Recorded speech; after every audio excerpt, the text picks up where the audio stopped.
Next 1-2 महीने में बांग्लादेश में इलेक्शन होने हैं। बांग्लादेश की पूर्व प्रधानमंत्री भारत में निर्वासन का जीवन अपना जी रही हैं, जान बचाए पड़ी हैं। बांग्लादेश में स्थायी सरकार नहीं है, इलेक्शन सिर पे हैं। सबको जोड़ जाड़ के भारत कहाँ खड़ा है, हम आपसे जानना चाहेंगे। क्यों? क्योंकि आपने फौज की नौकरी के दौरान जो सीमाएं हैं भारत की, उनको न केवल देखा है, आपने उनके एक एक कोने को जिया है जिंदगी में। प्लीज।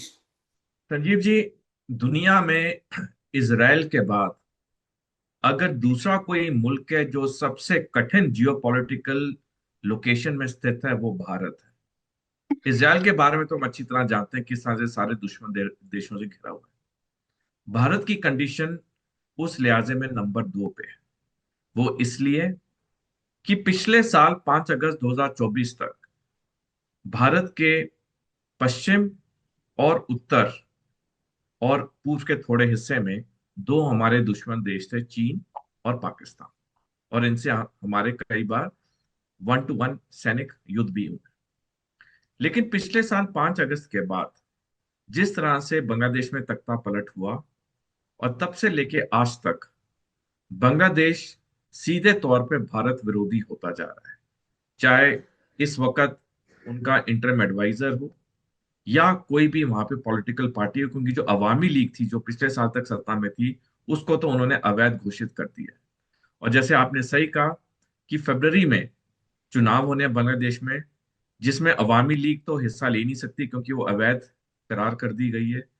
और जो भी जीतेगी पार्टी, चाहे बीएनपी हो, चाहे एनसीपी हो, चाहे जमात हो, ये सारे भारत विरोधी हैं। तो जो भी सरकार आएगी वो सीधे तौर पे भारत विरोधी आएगी। अब भारत की कठिन जियोपॉलिटिकल सिचुएशन क्यों है? एक तो है कि चीन पाकिस्तान से हम घिरे हैं, और अब ये बांग्लादेश का भी मुसीबत शुरू हो गई है। भारत के 8 पड़ोसी मुल्क हैं। 8 में से एक आप छोटा भूटान निकाल दीजिए, बाकी 7 मुल्क चीन पाकिस्तान को मिला के, बाकी 5 जो हैं वो पूरी तरह से चीन के गिरफ्त में है।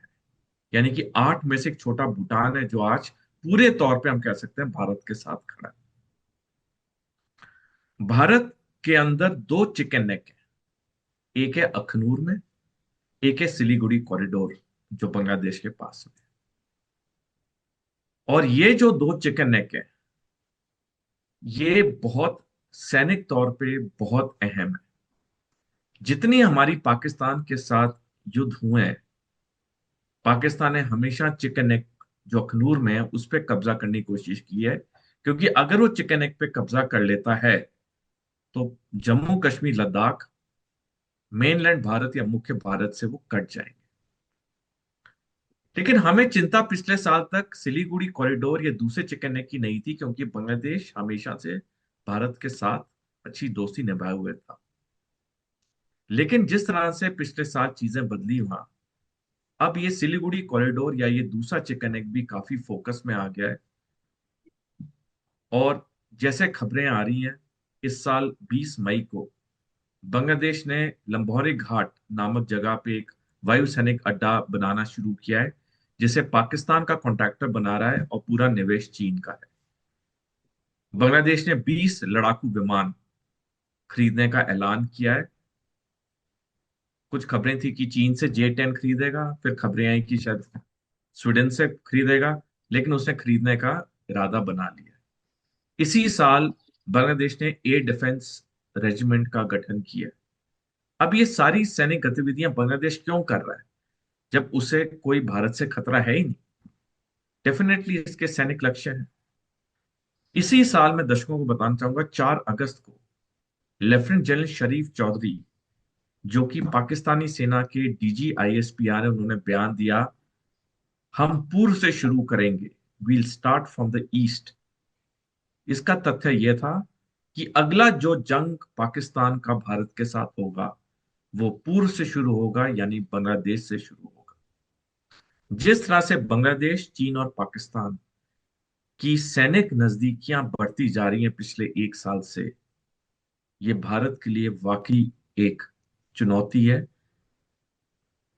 29 जुलाई 2023 को जनरल मनोज नराव ने जो कि भारतीय सेना के 28वें सेना अध्यक्ष हैं, उन्होंने द प्रिंट में लेख लिखा था, जिसमें उन्होंने साफ लिखा है कि आधुनिक युद्ध में कोई भी देश टू फ्रंट वॉर नहीं जीता है।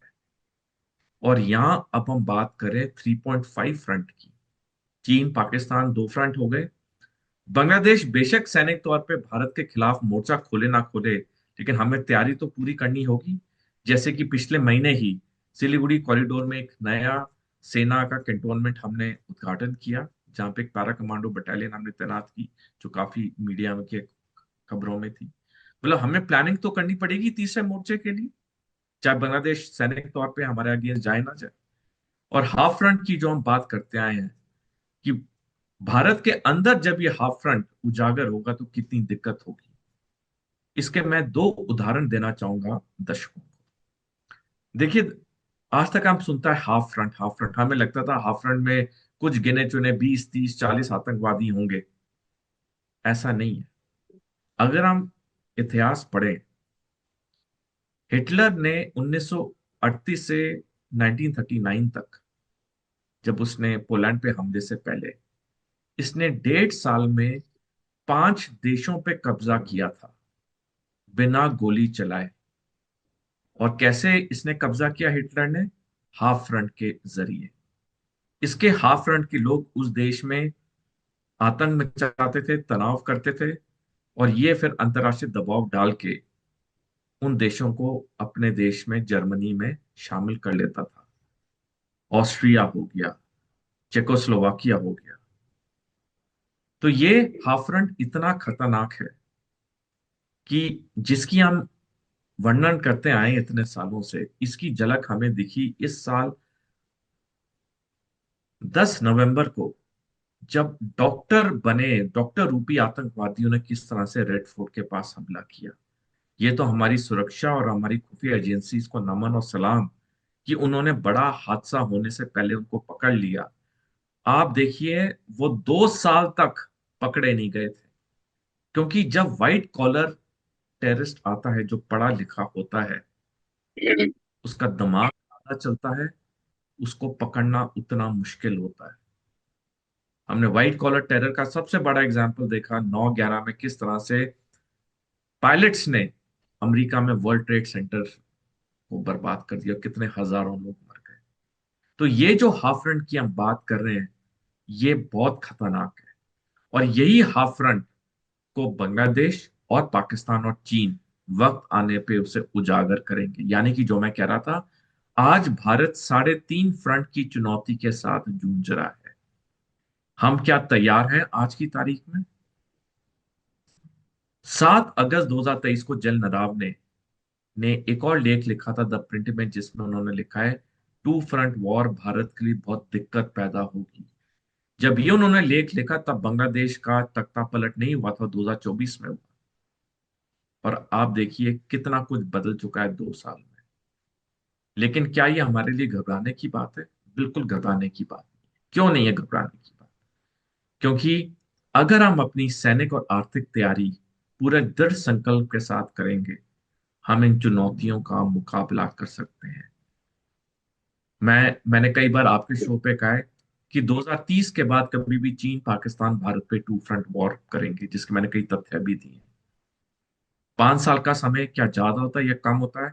5 साल का समय बहुत ज्यादा होता है अगर हम तैयारी ठीक करें। और 5 साल का समय क्यों ज्यादा होता है, ये भी मैं 1 मिनट लेना चाहूंगा दर्शकों को। ये कोई ख्याली पुलाव नहीं कि 5 साल का समय ज्यादा है या नहीं। हिटलर ने 4 साल में जर्मनी में इतनी सैनिक तरक्की की थी कि वो विश्व युद्ध के लिए तैयार था। वो हार गया इसलिए कि उसने गलती की, पोलैंड पे हमला किया। पोलैंड पे हमला नहीं करता तो उसने जो 5 देशों पे कब्जा किया था, उसे अगर संतुष्ट रहता तो दूसरा विश्व युद्ध नहीं होता। खैर वो एक अलग बात है, लेकिन मैंने इसलिए हिटलर का एग्जाम्पल दिया कि 4 साल में उसने इतनी सैनिक तैयारी की। हमारे पास भी 5 साल का समय कम नहीं है। और इसके लिए बहुत जरूरी हो जाता है सारी राजनीतिक पार्टियों को एक प्लेटफॉर्म में आना भारत की सुरक्षा के लिए, सारे नागरिकों को इकट्ठे आना भारत की सुरक्षा के लिए, क्योंकि ये 5 साल बहुत अहम है भारत के लिए।